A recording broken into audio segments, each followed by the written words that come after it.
Hello everyone and welcome back to some more Danganronpa IF with me, Phantom Zwei. When we last left off, Mukuro and Junko had a bit of a showdown with tons and tons of Monokumas facing off with Mukuro, and then a bit of a very interesting interaction between the two. So let's continue.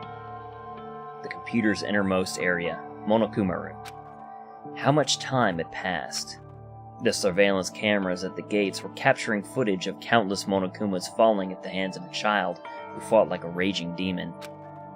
The Monokumas bolstered their numbers, and now 100 of them were trying to sink their claws into Mukuro. Most of them were running on autopilot, reacting to her movements based on prior information they had received in advance. But despite standing before hundreds of mechanical adversaries, Mukuro's face showed no fear. She hadn't sustained a single injury, giving her a presence that was nearly divine to behold. Though Sakura Ogami was powerful enough to injure her arm, Mukuro in her current state could potentially fight Sakura to a draw now, without relying on firearms. She took complete control of the battlefield, taking in her surroundings as if they were a part of herself. She dodged attacks from the rear as though she had eyes in the back of her head, and stabbed through Monokuma's weak points with her metal bar. No matter where the attacks came from, Mukuro deflected them all, as if her skin were covered in eyes. Describing her as ultimate no longer did her justice. Mukuro had transcended the boundaries of humanity and become a pure killing machine. But despite that, even though she understood the ludicrous power of her sister, Junko was not afraid. She felt not one iota of fear. After all Junko can feel is despair. She even started to admire her sister's attempt to fill her with despair. But that sentiment quickly filled Junko with an orgiastic ecstasy of despair. Junko knew. She knew that Mukuro was neither hope nor despair. She was just a phenomenon. A disappointing girl who no longer understood herself, who only knew how to become violent because it was all she could believe in anymore. Mukuro had become an avatar of destruction beyond that of any military force. She couldn't even be considered a soldier anymore. She was a natural disaster, like a typhoon or a tornado. Or perhaps, like gravity, she was now a fundamental force of the universe that only existed to bring despair to Junko. Written pretty damn up our own asses about taking this literally, but hey, let's keep going with it. The mastermind enjoyed watching her sister go all out. If Mukuro destroyed everything and ruined her life, Junko would still be comforted by the despair. She could just go right ahead and overpower her. Junko considered this for a few seconds, until a familiar, hopeless habit reared its head. Her habit of getting so bored that it made her sick. The girl who had been grinning as she watched the screen now bore a look of calm stoicism, and she reached for the microphone connected to Monokuma's speakers. Mukuro was no longer human anymore, but Junko knew how to bring her back. It was a simple feeling, really, and with that hopeless feeling for Mukuro in mind, the mastermind said just one word. Mukuro. In front of the main entrance. Mukuro. That voice. It was calling her name. Instead of using Monokuma's voice filter, Junko's natural voice was coming out of a Monokuma unit. That's all it took. With one word, Mukuro Ikusaba stopped being a force of nature and became a person again. Monokuma would not miss this opportunity. As if moving to the beat of Mukuro's shaking heart, a torrent of claws leapt to attack her. But Mukuro trusted her instincts, and twisted her entire body to fend off the attacks, leaving her with only a few scrapes here and there. But the despair wasn't over yet. The ultimate despair didn't waste any time making her next move. Mukuro, watch out! Huh? As soon as Mukuro heard that voice, her mind went completely blank. There was no mistaking it. That was Makoto's scream. Okay, so that was supposed to be Makoto's voice. The scream that saved her from the spears of gun gear and changed her destiny. No, that's wrong. It took her 1/10 of a second to realize that the voice was just a sound clip that Junko had replayed. But it was more than enough time to drag Mukuro, who had regained her humanity, into despair. Right when she discovered from her moment of shock, Monokuma appeared behind her and roundhouse kicked her in the temple. She twisted her head with to roll with the blow, but at that moment, a different Monokuma attacked her from the opposite side with a headbutt. And as soon as Mukuro dodged that attack, 3 Monokumas launched simultaneous drop kicks, and knocked her to the ground. Ugh. The fact that they weren't using their claws meant that they weren't trying to kill Mukuro right away. Before she could stand up again, dozens of Monokumas waiting for her on the floor climbed on top of Mukuro and pinned her limbs. One of the Monokumas waddled over to Mukuro as she lay face down on the floor and laughed. A pretty girl getting pinned by all these me's? I wonder if I should feel more excited about this. Don't make that face. If I wanted to kill you, I'd just pump you full of bullets right now. But I don't think the audience watching this on TV would like that ending very much.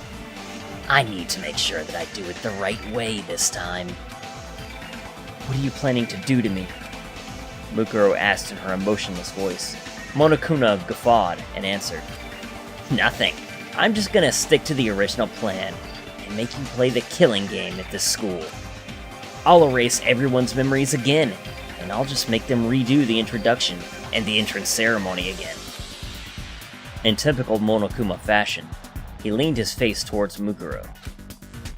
But it'd be boring if we had to redo everything. Maybe this time, I'll have you participate as Mukuro Ikusaba. I'll take away even more of your memories, like I did that irritating detective girl. You'll just be a poor little girl with no memory at all. As Monokuma talked and wiggled his body from side to side, the other Monokumas danced and twirled around. Amidst this fantastical scene, Monokuma continued to describe his hopeless plan in a nonchalant manner. At first, you'll be the girl with amnesia, and everyone will feel so sorry for you.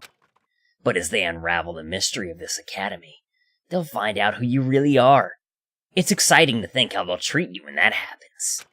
Knowing you, you'll probably kill someone purely on instinct. Maybe I should rethink my rules about self-defense. You can't. Her memories would be erased. There was nothing she could do about her classmates hating her. But losing even her childhood memories would mean her connection to Junko would be severed as well. Even if Mukuro had no interest in the world, that was unbearable even for her. I've heard of New Game Plus before, but this is the first time I'll get to see a New Game Minus. Should I tie you up for fun? Or maybe we should make this game even more masochistic. Forget hard mode, very hard mode, and inferno mode. Wanna just skip to impossible mode? Maybe I'll erase your memories after I drag you on a motorcycle, pummel you with 1,000 baseballs, burn you at the stake, and crush you with an excavator. Mukuro knew what Monokuma was talking about. He was describing the tools they had prepared for the various executions they had planned for the students. After everyone reintroduces themselves, they'll walk around the school grounds and eventually find a flat-chested girl with amnesia, covered in bandages with a Fenrir tattoo on her right hand. I bet a certain fan base might get off on that. If this were a game, that would increase sales by 500%. Though Monokuma sounded like he was joking, everything he said was deadly serious. As evidence, Monokuma heard a rumbling sound off in the distance. Now then, your sweet ride is on its way. Based on the engine's noise, I started that as Monokuma. Based on the engine's noise, Mukuro surmised that it was a large motorcycle that was supposed to be used for one of the executions. I took the time to bring this all the way from the punishment room, so you'd better be grateful. The sound of the roaring engine grew louder and louder, like the approaching footsteps of death. Mukuro wondered how Monokuma would drive it with such tiny arms and legs, but then she remembered that she was dealing with an ultimate despair. Junko would make the impossible possible, just to bring about despair. In other words, don't question the logic of it. It's frickin' Danganronpa. A despair, a despair that went hand in hand with Mukuro's fate. Did I fail? I couldn't fill Junko with despair. I couldn't save Makoto and the others. Questions raced through Mukuro's mind, but she wasn't able to answer them. There's no way she could have answered them so easily. After all, she was still alive. The sound of the motorcycle grew closer and closer, as if it was threatening to break Mukuro's spirit. Suddenly, Monokuma stopped moving. The other Monokumas continued doing their automatic movements. As this strange event unfolded, Mukuro noticed something. The motorcycle had suddenly gone quiet. After a few seconds, the engine exploded to life and began to approach even faster than before. Did Junko hop on the motorcycle? Only a few seconds later, what appeared in front of the main entrance was an enormous motorcycle that plowed through groups of Monokumas like a predator hunting its prey. The rider of the motorcycle was none other than Mondo Iwata. Oh shit! Mondo intercepted the motorcycle. Mukuro and Monokuma were visibly both shocked by this turn of events. Instead of addressing them, Mondo accelerated the motorcycle he stole from Monokuma directly towards Mukuro. Just before his front tire touched Mukuro, he popped a reverse wheelie and turned the entire motorcycle around. The back wheel swept over Mukuro's back, knocking away all the Monokumas that were pinning her. "Hey, can you stand?" Mondo asked, and begrudgingly offered his hand to Mukuro. Confused, Mukuro took his hand and stood up. "What are you doing, Mondo?" "I was so close." Or is that Monokuma? "What are you doing, Mondo? I was so close!" One of the Monokumas protested. Not in his normal voice, but as the hacker, Besihiki Madurai. Oh, okay. "Oh yeah, you're Besihiki or whatever, right?"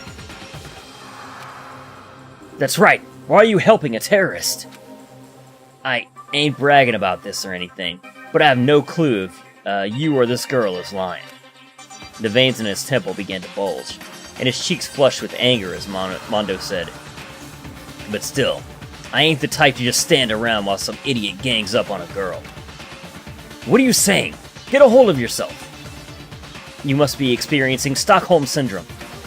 You've deluded yourself into thinking you're friends with a criminal who's taking you hostage." Monokuma tried to explain to Mondo, but he ignored him, took Mukuro's hand, and pulled her onto the back of the motorcycle. "Now shut the fuck up! I don't know nothing about Stockholms or syndromes, but don't go acting like you can boss me around!" As Mondo shouted, he revved the motorcycle as if he was using it to punctuate his words. The ceiling-mounted turrets began moving, but the two disappeared before the turrets could take aim at the motorcycle. As they zoomed through the hallway, countless Monokumas chased after them, waving their claws wildly through the air. "Why?" asked Mukuro. "Huh?" shouted Mondo. His voice was even louder than the sound of the engine. "Don't get the wrong idea. I don't trust you at all." He lowered his voice slightly, as if he were whispering to himself. "But still, I don't know why I felt like I could trust what he said." "He?" inquired Mukuro. But there was no time for questions. The unit leading the Monokumas chasing after the motorcycle had almost caught up to them. And then, like the enormous maw of some fearsome creature, they brandished their claws in perfect unison. At that moment, the motorcycle zoomed by a certain girl. A girl whose fighting ability surpasses that of any normal human, the strongest girl on Earth. With a fighting spirit that defied comprehension, the ultimate martial artist kicked off the floor. A sound even louder than the motorcycle's engine filled the room. When Mukuro looked back, she saw Sakura landing on the floor, sending the pack of Monokumas flying several meters away. Sakura! If she heard Mukuro mumble her name, Sakura didn't acknowledge it. Like a statue of a fearsome god king, She calmed her breathing as she stood before the pack of Monokumas, ready for battle.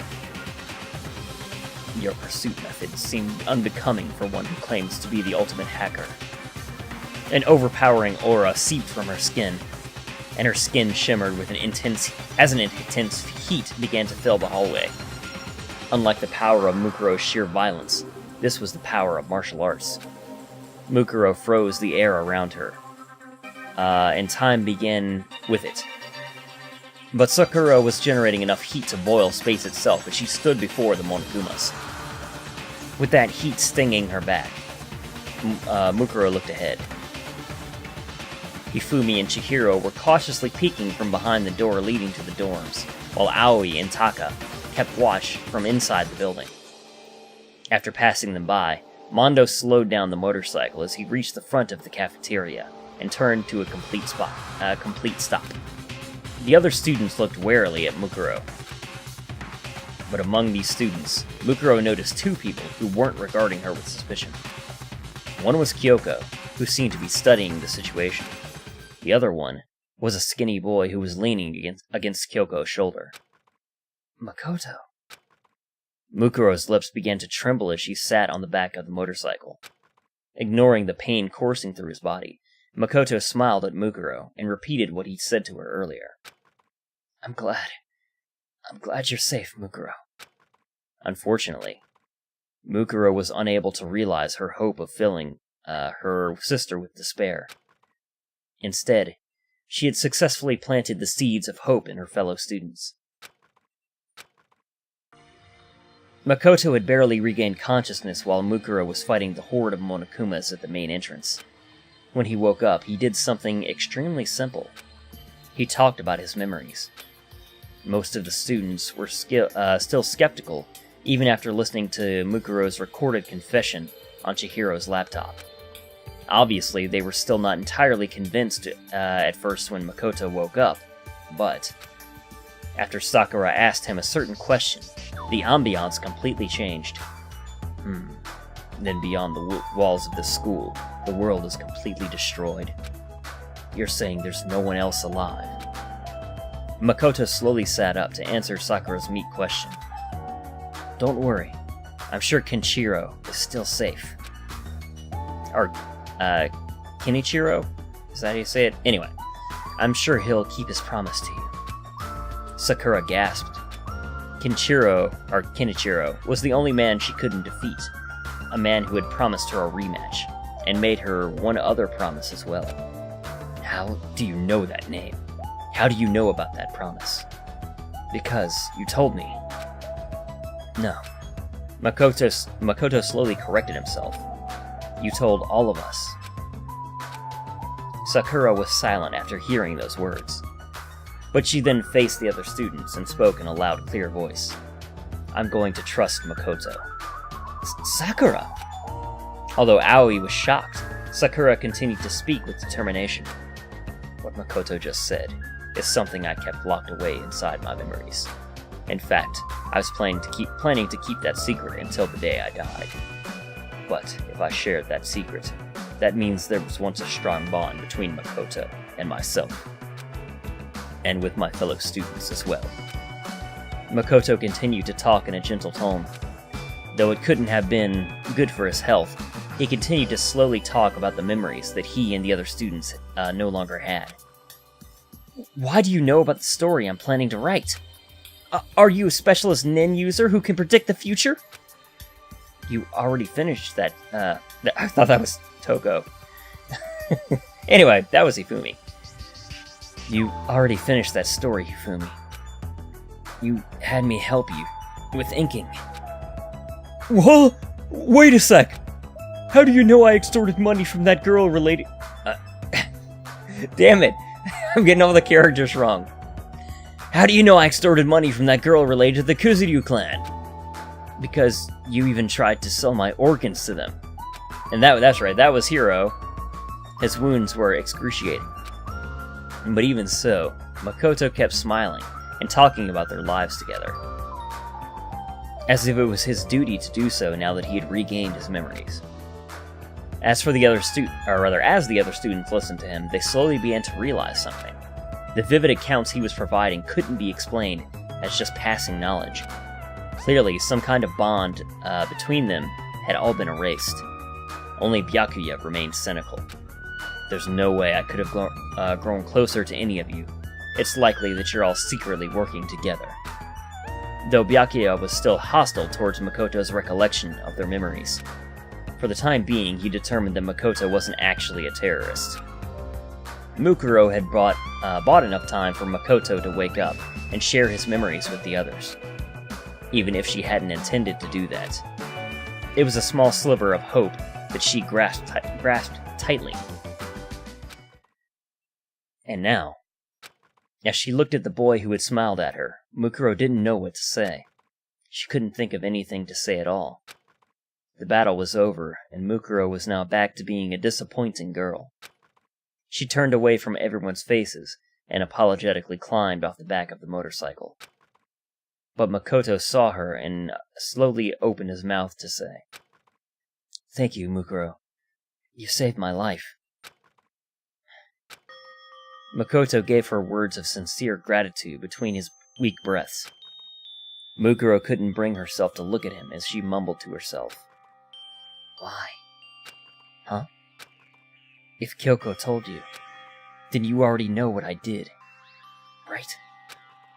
After regaining his memories and learning the truth, Mukuro should have been nothing but a hated traitor to him. Why would he smile at someone like her? Mukuro kept her head down. Makoto smiled, as if he was unsure how to respond, and said, "Well, I guess you're right. But you also saved my life many times during these past 2 years, and..." Makoto took a deep, quiet breath and smiled at Mukuro again. "You're my friend. We all spent time with each other. It would be great if you could look for a different path, not despair. And if there's any way I can help you, I will. Do you really think I can walk another path at this point? I don't know what you can do, or even what I can do. But I think it's more important to look for that path instead of actually finding it."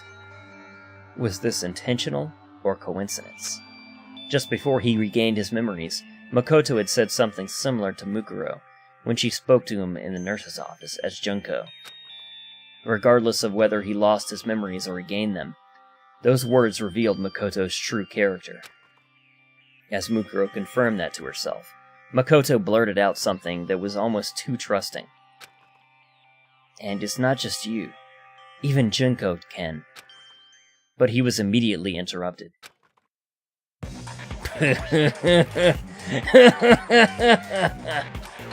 Monokuma's face appeared on every monitor in the academy, and his laughter seemed to be coming out from every speaker.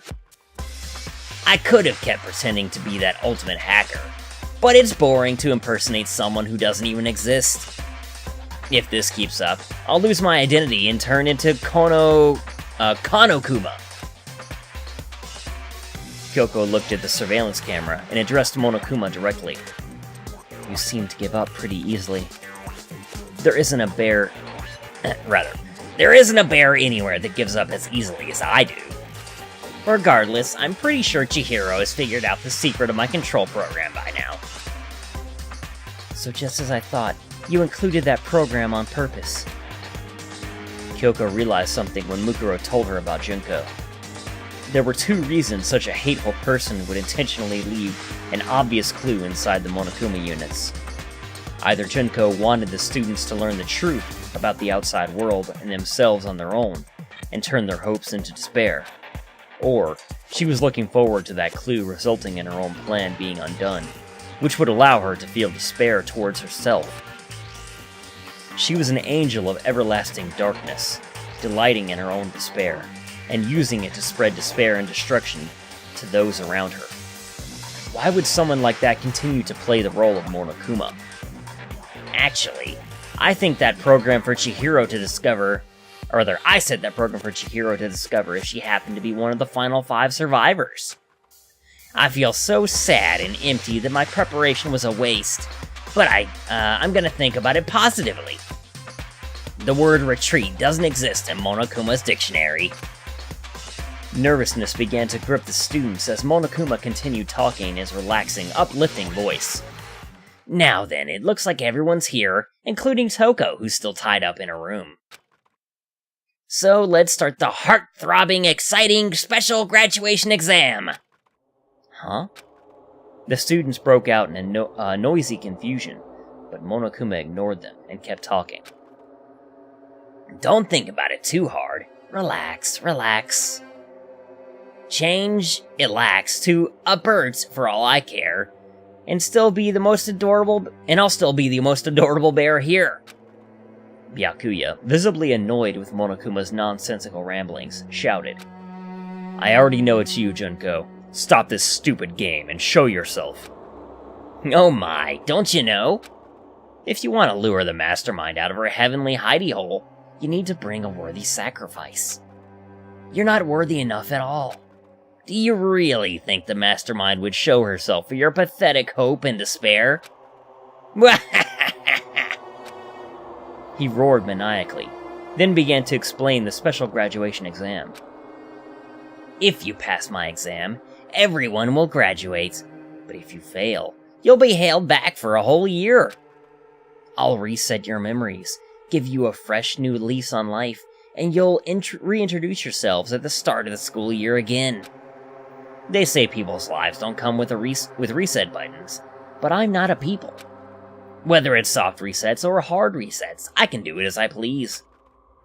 Yasuhiro seemed confused, but the other students knew what Monokuma meant by reset. Hiro is an idiot, but the others are sort of keeping up. He was going to force them to relive their school lives once again.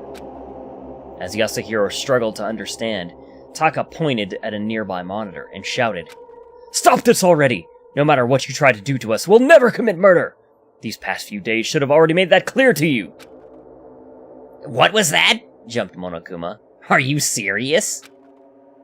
Of course! No one here would ever take another human being's life for any reason! As Taka shouted, one of the students, a pale-faced girl standing apart from the others, looked away. It was Sayaka. As she trembled, a voice popped up from behind her. Huh. What do you think, Sayaka? She couldn't even turn around from sheer terror, but Sayaka knew. She knew Monokuma was standing right behind her. Do you really think none of you will become a killer? Monokuma leaned towards Sayaka and asked her a question only she could hear. By the way, Sayaka, why did you go to Makoto's room when nothing strange had happened yet? Did you two have an inappropriate relationship? What would your fans think if they found out you made a move on a boy by sneaking into his room?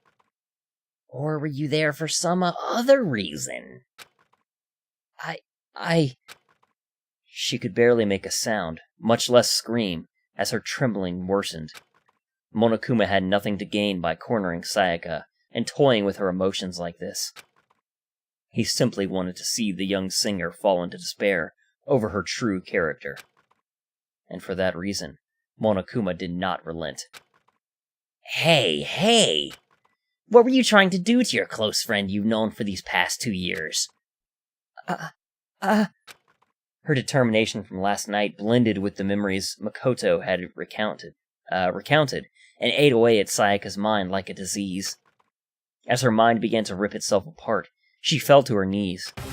A clear ball, flying at just under 105 miles per hour, struck Monokuma in the mouth with enough force to sink into his face.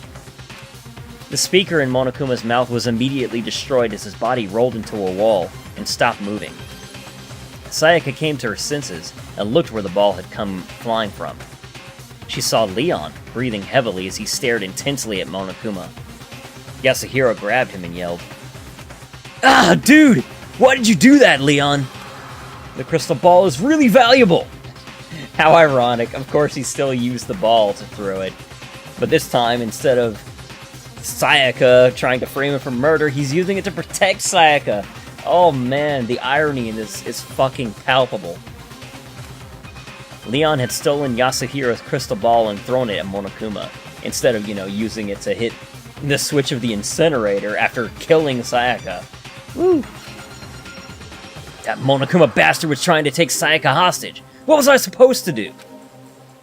Dude, that crystal ball cost me $2 trillion! $2 trillion!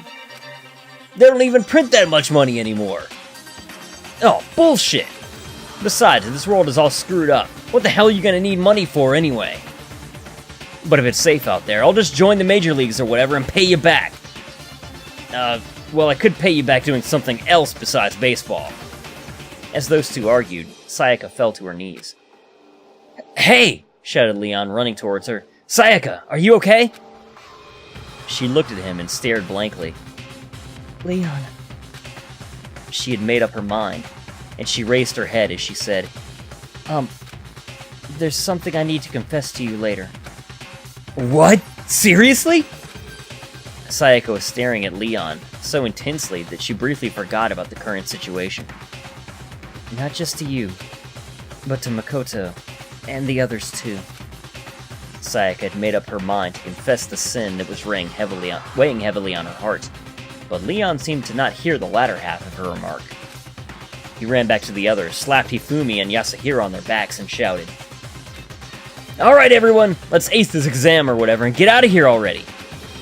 There's no way I'm gonna let my happy memories of this place get taken away! The Monokuma inside the monitor responded. Fine, fine. Now that things are finally coming to a boil, let's start the graduation exam. Sakura, who had been outside the dormitory, suddenly appeared with some information. The Monokumas in the hallway are acting peculiar. The students all moved to the main buildings to see what Sakura was talking about. There they saw 50 Monokuma standing in 2 rows along the walls of the hallway, one standing at every end of the hall. There was something strange about the tops of this Monokuma's head. An enlarged version of the escape button that Makoto had obtained from the Mono machine. As each student took in this sight, an announcement rang throughout the school. The me at the end of the hall has a button on the top of his head that'll open the main entrance. You'll have 15 seconds to get that button, and if you do, I'll let you have it in place of a diploma. The students seemed surprised by the straightforward explanation. Only Celeste remained calm, and she asked Monokuma with a bored look on her face. Of course, it's not as simple as running up and taking it, is it? Oh, how mean. Do I look like the type of headmaster that would interfere with his students' graduation? Forget the gunfire salutes. I'm gonna send my graduates off with some fireworks. 100 fireworks, to be exact. Enough for 20 seconds of hardcore partying. The more perceptive students immediately realized what he was talking about. The bombs installed inside each of the Monokumas. They would explode one after another, filling the hallway with fire as soon as time started. After 15 seconds, the me standing at the back of the hall is going to sacrifice himself to give you guys one final firework. By the way, this probably isn't important, but that button isn't very durable. This graduation exam was this is narration. This graduation exam was Monokuma's way of saying that he had no intention of letting anyone leave. It was clear from the explosion the students saw during the entrance exam that the halls of Hope's Peak Academy would be bathed in fire. Even if someone was lucky enough to survive the explosions, the burns on their body alone would be enough to send them into a fatal shock. Their lungs might be completely incinerated by the scorched air before that. Even if they sacrificed one student to run through, the odds were low that they would even succeed. But there was no reason for every student to run in at once either, and a shadow of despair fell upon their faces. Nice, very nice. I almost want to take a picture so I have those faces as a souvenir. As Monokuma laughed from behind the monitor, Sakura stepped forward. I'll do it. I have only seen the explosion once, but I believe I'm capable of withstanding its power. No! Shouted Aoi. You can't! Even you can't handle 100 of those explosions! Sakura shook her head. I'm the only one who even has a chance. Suddenly, Mondo remembered the motorcycle he parked inside the dormitory and said, "Hold up, that motorcycle might be fast enough to go through those explosions. I'll do it." "Don't be hasty," urged Sakura. "Even if this motorcycle is unharmed by the explosions, that doesn't mean its rider will be." As Sakura and the others continued their debate, one person stepped towards the hallway lined with Monokumas. "I'll do it." "Mukuro!" screamed Makoto weakly. Mukuro, with her back facing Makoto, turned her head to the side slightly, and gave him a small nod. She knew it would come to this. She knew why Monokuma would pose such an impossible exam. Junko is already looking forward to the next Despair game. She's going to erase everyone's memories, including mine. She just wants to torment us and fill us with despair before that happens. But Mukuro knew her sister's personality all too well, and that's why she was confident. She knew that the escape button was real. Whenever Junko brought despair to others, she always made sure there was a possibility that despair would befall her instead. If the students won this gamble and made it through this horrible situation, they would finally escape to the outside world. That outcome would obviously fill Junko with immense despair. In the same way that she left a clue in Monokuma's control program, Junko could not be satisfied unless she took pains to assure her own destruction. It was this quality that made Junko the ultimate despair. That's why Mukuro was determined to do it. She knew she was the only person who stood a chance of making that outcome possible, even if she had to risk her life. But right now, Mukuro wanted to live more than anything. She wanted to hold on to this world, a world she had no interest in previously. She didn't even know if this hesitation she felt was disappointing or not. But she wanted to live and continue searching for a new path. A path where she could abandon her submission to despair, where she could accept the sins of the past and continue to live. Mukuro, who was known as a war machine, found her heart beset by overwhelming fear and anxiety. Until now, it had never occurred to her that determination was necessary to live. As if she was brushing that fear aside, she quietly said, "Thank you, Makoto." Unfortunately, the words she said to the boy who showed her new possibilities never reached his ears. Sakura, however, heard her and frowned as she said, "If you're planning to sacrifice yourself as an act of penance, I'll stop you with all of my power." Though her words were firm, there was an unmistakable affection hiding in them. Both girls had dedicated their lives to battle, and yet Mukuro felt a twinge of jealousy towards Sakura for possessing something she lacked. Mukuro leaned towards Sakura and whispered in her ear, "What? Are you serious?" As Sakura's frown intensified, Monokuma's voice blared throughout the halls. "All right, I'm gonna start the exam now. Ready, set, go!" There was no time for questions or objections. The foremost of Monokuma exploded, sending a roaring wave of heat throughout the hall. But Mukuro didn't look away. She began moving, powered by resolute determination. Okay, and that is where we are going to call an end to today's episode. These things are actually, they actually take a lot out of me to record just because it's non-stop narration. Like, there's no actual voice acting, so it's just me reading and reading and reading and reading. So by the end of it, I'm like, whew, this is about 40 minutes of just reading, and I'm like, okay, I need a break here. So, sorry for the shorter episodes, but I think I need to make these episodes of Danganronpa IF actually a tad shorter than the hour-long marathons of the main game. But anyway, as always, thank you guys very much for watching. Hope you're still enjoying it, and I will see you all next time.